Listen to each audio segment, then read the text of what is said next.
आगे बढ़ते हैं। इसी बीच बांग्लादेश से बड़ी खबर सामने आ रही है। बांग्लादेश में एक बार फिर से कट्टरपंथी बेकाबू हो गए हैं, यानी कि हिंदुओं पर एक बार फिर से हमला किया गया है। बांग्लादेश में लगातार देखिए बांग्लादेश में हिंदुओं को टारगेट किया जा रहा है।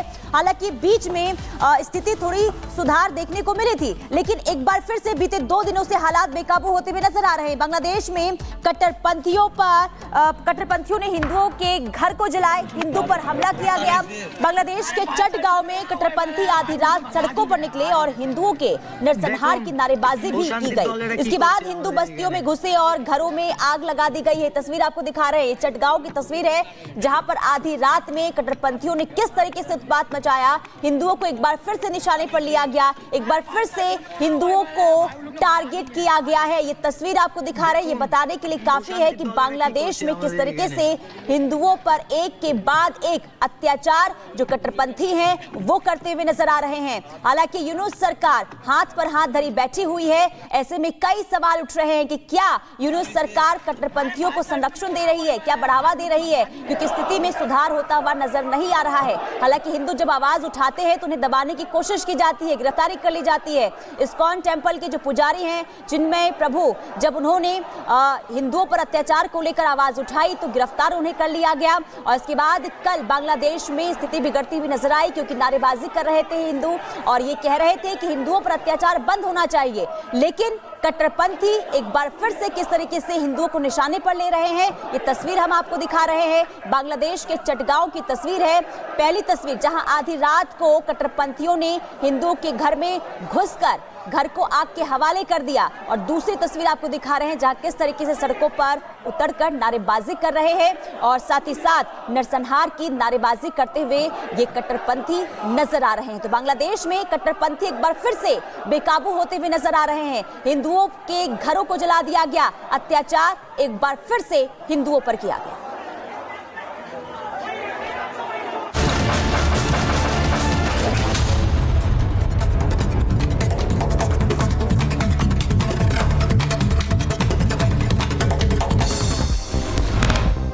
रफ्तार 100 का रुख करेंगे। इधर इजरायल और हिजबुल्ला के बीच युद्ध विराम शुरू होने से पहले बेरूत में हमले हुए। इजरायली सेना ने बरसाए बम, हमले की तस्वीरें सामने आई।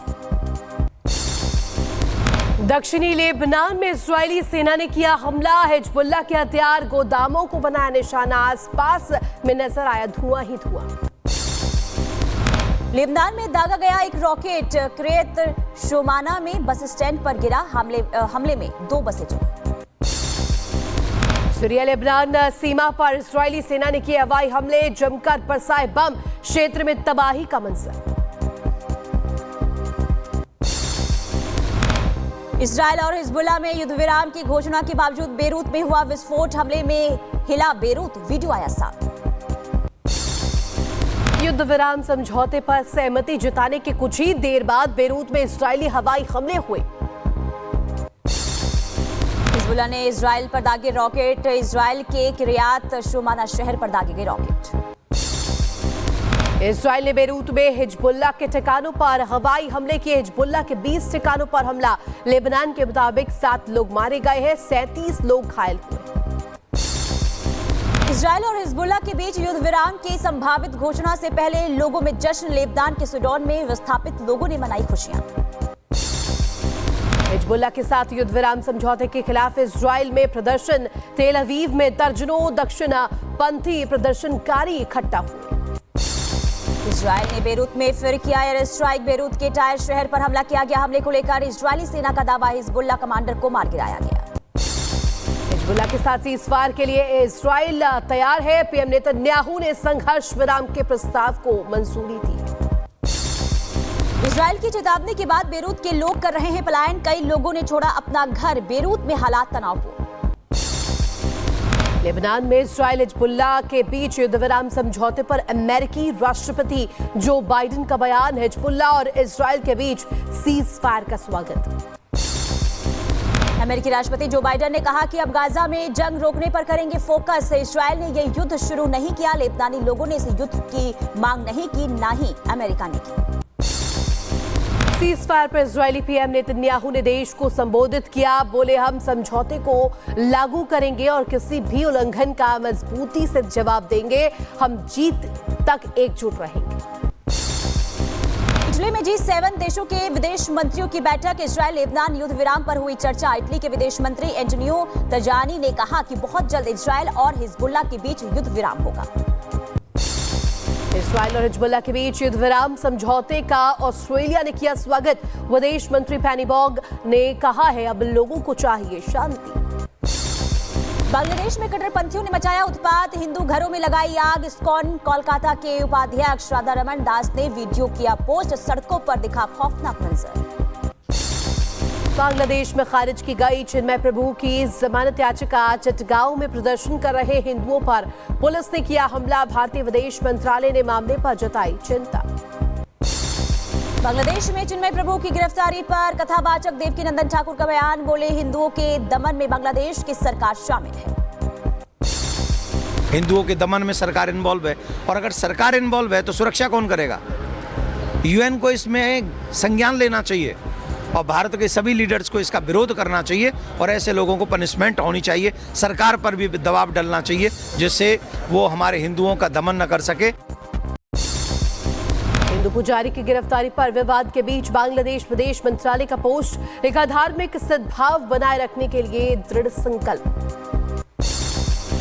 कोलकाता इस्कॉन के उपाध्यक्ष राधा रमन दास का दावा, बांग्लादेश की सड़कों पर लाशें बिखरी पड़ी हैं, हिंदुओं के घर जल रहे हैं और उन्होंने कहा कि अब जो अपराधी हैं वो खुखार होते नजर आ रहे हैं।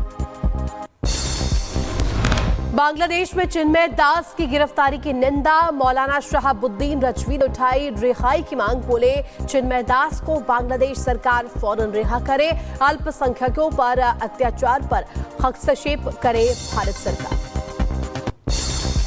बजरंग पूनिया पर नाडा की कार्रवाई, 4 साल के लिए सस्पेंड किए गए Bajrang Punia dope test sample देने से किया था इनकार। संभल हिंसा का एक और वीडियो आया सामने, जामा मस्जिद के ऊपर ड्रोन से रखी जा रही थी नजर। वीडियो में पुलिस पेट्रोलिंग करते हुए नजर आई। संभल में हिंसा में अब तक 7 FIR, 27 गिरफ्तार। सीसीटीवी फुटेज में पुलिस पर पत्थर फेंकते दिखाई दे रहे हैं उपद्रवी, पिस्टल के साथ भी दिखाई दिया एक उपद्रवी। संभल में हिंसा का सीसीटीवी फुटेज आया सामने, पुलिस पर पत्थर फेंकते हुए साफ साफ दिखाई दे रहे हैं उपद्रवी। कईयों ने अपने चेहरे पर बांध रखा है कपड़ा। संभल में हिंसा के पीछे सामने आए तुर्क वर्सेज पठान की थ्योरी, मुस्लिम समाज के 2 जाति गुटों पर हिंसा के आरोप, वर्चस्व के लिए बवाल का आरोप। सपा नेताओं को संभल जाने से रोकने पर अखिलेश नाराज, संभल की जामा मस्जिद में दोबारा सर्वे पर उठाए सवाल, बोले संभल में लोगों को नहीं मिल रहा है न्याय। सपा ने गोधरा कांड से की संभल हिंसा की तुलना, सपा के पूर्व सांसद एसटी हसन बोले संभल में गोधरा जैसी साजिश। गोधरा में क्या हुआ था ये सबको पता है, और गोधरा के बाद ही गुजरात में बीजेपी बहुत स्ट्रांग हो गई थी। उसके लिए भी लोग क्या क्या कहते हैं कि वो हुआ नहीं था, कराया गया था। तो हो सकता है गोधरा जैसी साजिश यहाँ भी कर रहे हैं। प्रधानमंत्री और गृह मंत्री से मिले हेमंत सोरेन, शपथ ग्रहण में आने का दिया न्योता, 28 को लेंगे सीएम पद की शपथ। कांग्रेस नेताओं से मिलकर मंत्रिमंडल पर की चर्चा। आज प्रयागराज के दौरे पर रहेंगे सीएम योगी, निर्माण कार्यों का करेंगे निरीक्षण। 13 दिसंबर को प्रयागराज जाएंगे पीएम मोदी, संगम किनारे जनसभा को संबोधित करेंगे। ब्रिटेन दौरे पर एमपी सीएम मोहन यादव, मुंबई में हुए 26/11 को बताया देश के लिए इतिहास की सबसे दुर्भाग्यपूर्ण घटना। पीएम मोदी की तारीफ करते हुए बोले प्रधानमंत्री नरेंद्र मोदी के नेतृत्व में दुश्मन ऐसा कुछ करने की सोच भी नहीं सकता। बॉम्बे में आतंकवादियों ने